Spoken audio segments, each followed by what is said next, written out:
গতকাল এসেছিল পাকিস্তানের টপ ফেমাস একজন সিঙ্গার, তার নাম হচ্ছে আতিফ আসলাম।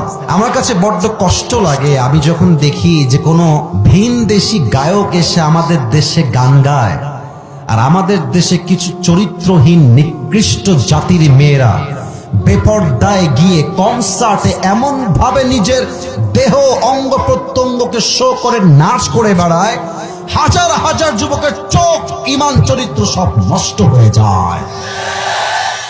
আচ্ছা, আপনি একটু ভাবেন তো, এই যে মেয়েটা আজকে রাত 1টার সময় 12টার সময় কনসার্টে গিয়ে গান করছে, নাচতেছে, এই কি কোনোদিন বিয়ে হবে না? আরে কথা কন, বিয়ে হবে না? এই যে ছেলে মেয়ে একসঙ্গে নাচতেছে, ছেলের গায়ের সঙ্গে মেয়ের গা লাগতেই আছে, এর চরিত্র কোথায়?